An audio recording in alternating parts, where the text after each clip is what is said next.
At 2:17 in the morning, my phone rang. My daughter's name lit up the screen. She'd been married 3 days. She was supposed to be on her honeymoon, 2,000 miles away, a resort on the coast. I answered. "Dad?" Her voice was barely a whisper. "Don't. Trust my husband." I sat straight up in bed. "Emily, where are you?" "I'm at the hotel. He doesn't know I'm calling." Then I heard it, a door opening on her end. "Dad, if something happens to me, look under." The line went dead. I called her back, nothing. I called again, nothing. So I called the hotel. Daniel answered, calm, warm even. "Robert, everything okay?" "It's the middle of the night over here," I asked. "For Emily. She's asleep. I think the champagne finally caught up with her." Then he said the sentence that changed everything. "Don't worry about the whole 'don't trust my husband' thing, Robert. She gets like that sometimes." I froze. I had never told him what Emily said, not one word of it. "How did you know that's what she said?" A pause. Half a second, maybe less. "Lucky guess. Get some sleep. She'll call you tomorrow." He hung up. I sat on the edge of my bed a long time after that. My name is Robert Hayes, 67 years old, a retired building inspector. 35 years of learning to notice the crack before the wall comes down. That pause was a crack, but it wasn't the only one. I just didn't know that yet. I need you to understand something first, or none of this makes sense. Daniel Carter was not clumsy. He was not obviously wrong. If you had met him, you would have liked him too. He remembered that Emily hated cilantro. He spoke about my late wife with a gentleness that made my chest ache. A woman he'd never met. Or so I believed at the time. The first night I met him over dinner at my house, he asked one question. Almost nothing. Almost invisible. "Emily still has that property her mother left her, doesn't she? Out past the county line?" I remember thinking, how does he know that? We'd barely spoken about her mother. But he moved on so smoothly, refilling my glass, asking about my years inspecting buildings, that the questions slid past me like water, past a stone. Later that same night, something else happened. Something small enough that I almost didn't mention it. Almost. He noticed the cracked photograph frame on my mantel. Emily at 7, missing her front teeth, grinning on a fishing trip with her mother. He picked it up without a word, and by the time he set it down, the crack was glued shut, clamped with a binder clip from his own coat pocket. "It'll hold once it dries," he said. Like it was nothing. I thought, a man who fixes little things like that couldn't possibly be dangerous. I was wrong about what he was actually doing. He wasn't fixing my house, he was studying it. When he proposed 8 months later, Emily called me glowing with joy. I said the wrong thing. "I hope I'm wrong about him." She went cold. "For once, Dad, can you just be happy for me?" I told her I'd stay out of it.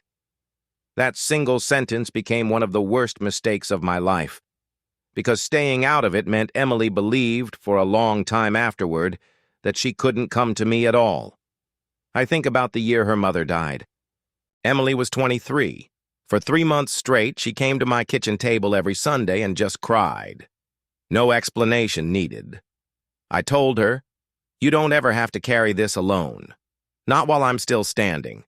I meant it as comfort.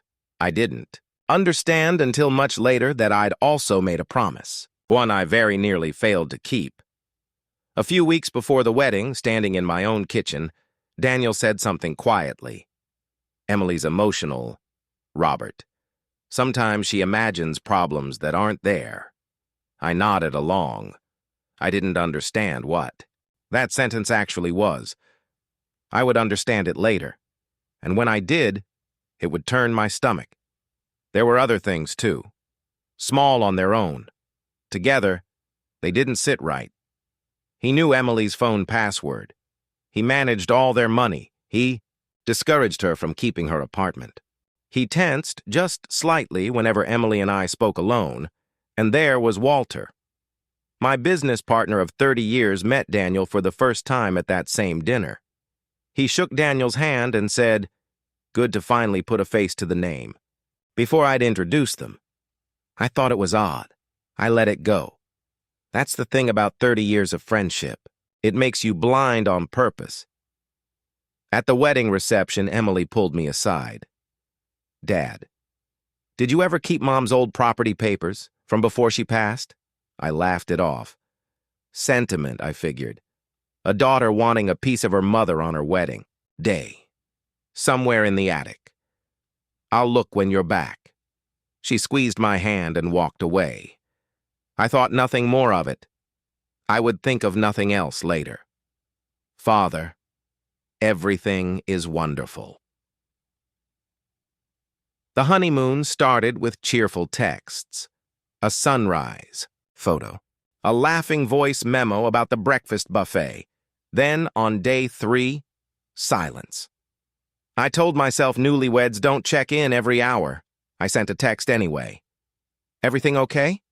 The reply came back instantly. "She's having the time of her life." "Father, everything is wonderful." "Father, Emily has called me Dad since she could speak. 34 years. Never once. Father." Someone else had written that message. That was the night the second call came. 7:10 a.m. again. Emily's name on the screen. This time her voice wasn't just afraid. It was fast, urgent, like she was racing a clock only she could see. "Dad, he knows." "Knows." "What?" "That I know. His real name. I found it weeks ago. I've been trying to prove it. He found out." "Emily, come home. Right now. Get a cab. Get to the airport." "I can't. He has my passport." A breath, shaking. "Dad, listen. There isn't much time. He's already told the front desk I've been having episodes." He's told the travel agent I get confused, that I forget things. He's been building this story for weeks, in case I ever tried to tell anyone the truth. "What story?" "Emily, what are you talking about?" "That I'm not well. That I imagine things." "Whatever he tells you, don't believe him if he says I'm sick. Promise me." "I promise. Tell me where you are. I'm coming." A door opened on her end. "Dad, don't come here. If you show up, he'll use it. He'll say we're both overreacting. He's already..." The line went dead. This time, I didn't call the hotel back. This time, I understood something worse. Whatever Daniel was building, he'd started building it long before that phone ever rang. I am not a passive man. I pulled every piece of paperwork Daniel had ever given our family. He'd claimed 12 years running his business in the same city. Public records showed no trace of him there before 6 years ago. His old company had closed under a completely different name. I checked that name expecting, at worst, an old girlfriend. He'd never mentioned. Instead, I found a woman whose husband, also going by Daniel Carter, had vanished years earlier after quietly draining every account they shared. It took 2 weeks to convince her to meet me. In a diner 3 states away, she slid an old photograph across the table. I studied it the way I used to study a building before signing off on it, looking for the one thing that didn't belong. Younger Daniel. A different haircut. A cheap suit, nothing like the tailored ones he wore now. Standing in front of what looked like a county records office, and beside him, unmistakably, my late wife. Younger, too. Her hair the way she wore it before Emily was born. My hands went cold. On the back, in faded pencil, someone had written a date and a location. The same county where my wife's land sat. The same year she first invested in it. "You know her?" I managed. The woman shook her head. "I don't. But I remember him mentioning a woman once, years before he ever approached me. Said she'd turned him down flat. Said it like it still bothered him, like a debt he never collected." I understood slowly, sickeningly, what I was looking at. My wife, years before she got sick, years before I ever met Daniel myself, had been approached by this same man. Same charm, same patience. Right outside the property records office where her land was first registered. She must have turned him away and thought that was the end of it. She had no way of knowing he would remember, 20 years later, that she had a daughter. I never told anyone I'd found that photograph. 3 weeks after that diner, standing in my own living room, Daniel glanced at it sitting on my desk and said quietly, almost admiringly, "You finally found it." I hadn't told him I was looking. I hadn't told anyone. I barely slept after that. I tore through old boxes in my attic, chasing the thread that photograph had opened. 20 years ago, my wife had quietly invested in a piece of land. Over decades of city expansion, it had become worth an extraordinary sum. The paperwork was tangled in old trusts nobody had touched in years. One thing was clear: Emily held the controlling interest. Daniel hadn't met my daughter by chance. He hadn't just researched our family. He'd tried once, years earlier, to get to that land through my wife, and failed. Emily wasn't his first attempt, she was his second. Patient by 20 years. Then I found something worse than a plan to talk her into signing something over. In a shared cloud account he must have believed no one could access. There were drafts already prepared. A forged power of attorney. A bank. Account opened in Emily's name that she'd never seen. And notes, in his own handwriting, outlining a story for a judge, with a paid doctor standing behind him, describing my daughter as unstable, paranoid, unfit to manage her own inheritance. Emily's emotional.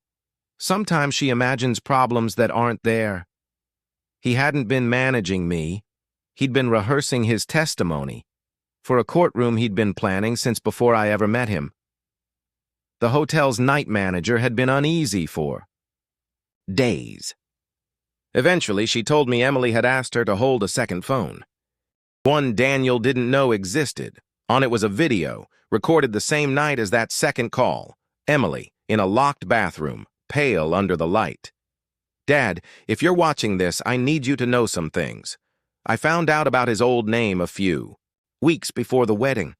I tried looking into it myself, quietly, so I wouldn't scare him off before I had proof. But he found out. He'd been reading my emails the whole time." Her voice shook. "I couldn't tell you, Dad. Not because I didn't trust you. Because if I'd confronted him before I had real evidence, he'd have disappeared and changed his name again, and found someone else's daughter next. I needed him to believe I still trusted him completely, right up until I had proof he couldn't run from. So I married him. I smiled at the wedding. I let him think he'd won, so he'd get comfortable enough to make a mistake. Then quieter. Dad, he's not doing this alone. Someone in our own family has been helping him." My mind went first to distant, easy names. I was wrong. I thought back to that first dinner. Walter shaking Daniel's hand. Good to finally put a face to the name before I'd introduced them. I thought back to a night over drinks, months later. Walter asking almost idly, "So Emily still owns that land her mother left her?" I had never told him that. I let it go. Both times. Some things you simply don't let yourself see when it's someone you've trusted for 30 years. Walter stood beside me at my wife's funeral, one hand on my shoulder the entire service, because I couldn't stand up straight on my own. That day, he kept our business running through 2 years I could barely show up for. He had a key to my house. I had one to his. He'd fallen into debt, quietly, hiding it behind confident smiles at every one of those dinners. Daniel found him, offered him money in exchange for Emily's routines, her habits, the small personal details that let a stranger appear, from the very beginning, to already know her heart. It hurt in a way I hadn't braced for. Not the betrayal of a stranger. The betrayal of the man I would have called first in any other emergency of my life. But it also gave me a location. Following the trail Walter reluctantly gave up, I found Emily at a second rented property. A name I'd never heard. Frightened. Exhausted. Alive. Daniel arrived minutes later, and he did not fold easily. First, he denied everything. "Robert, I know this looks strange," he said, voice full of practiced concern. But Emily hasn't been well. She has these episodes. I've been trying to protect her. She recorded you, I said. Everything. That proves nothing. A recording taken out of context. Her therapist will confirm. She doesn't have a therapist, Daniel. Emily's voice, steady, behind me. You invented one for the paperwork. Then he tried blaming her. You don't understand what it's been like, he said, softer now, almost pleading. She's been paranoid for months, following me, going through my things. Neither landed, so he turned on me directly. You always thought she was fragile, Robert. Ever since her mother died, you've treated her like glass. That's exactly why she learned how to manipulate people. She learned it from watching you handle her. For one ugly second, the words found the exact soft place in me they were aimed at. I almost answered him. Then Emily played the recording. His own voice, flat, businesslike, filled the room. Once she signs, she'll never be able to touch that property. Again. Not legally. Not after the diagnosis is on record. For the first time since I'd met him, Daniel had nothing smooth to say. That was when the police came through the door behind us. They'd already pulled the financial records, the fabricated bank account, the payments to the doctor, all of it matched, line for line with what Emily's recording described. Daniel realized all at once there was no version of this he could talk his way out of. He finally admitted it. The years-old attempt with my wife, the failed approach, the patience it took to circle back 20 years later and find her daughter instead, the forged documents, the fabricated diagnosis, all of it, laid out in his own voice with nowhere left to hide. Later, in a quiet hospital waiting room, I finally asked Emily the question that had been eating at me since the first phone call. Why didn't you come to me? At any point? She was quiet for a moment. Because you taught me that protecting someone means making the decision for them, Dad. That's what you did when Mom got sick. I love you for it. But if I'd told you about Daniel before I had proof, I was afraid you'd confront him your way, and he'd vanish before we ever caught him. He'd do this to someone else's daughter next. I needed to fix it my way. I sat with that for a long moment. I thought protecting you meant making decisions for you, I admitted. She took my hand. No, Dad. You protected me the second you finally believed me. Nobody else would have. That's all I ever needed. Daniel was arrested that night. His scheme collapsed within weeks under the weight of Emily's evidence. Walter confessed and cooperated with investigators. Though 30 years of friendship did not survive what he'd done, Emily moved into a home of her own a few months later. I visit her every Sunday now, the way I used to when she was a little girl who thought her father could fix anything, the way I did in those long, quiet months after her mother died, when a Sunday visit was the only thing either of us had to hold on to. One Sunday, she handed me a small envelope. Inside was a photograph from her wedding day. The two of us standing together, before everything fell apart. On the back, in her handwriting. The day I married the wrong man, I learned exactly who my right man was. I understood immediately who she meant. I spent months believing my only job was to protect my daughter. What I learned in the end was quieter and far more important. Sometimes the person who smiles the warmest at your family is the person you need to watch the most closely. But love was never about controlling the people we care about. It's about being there, steady, patient, unwavering, when they finally find the courage to ask for help. My daughter didn't need me to save her. She just needed to know that when she finally called, someone would answer.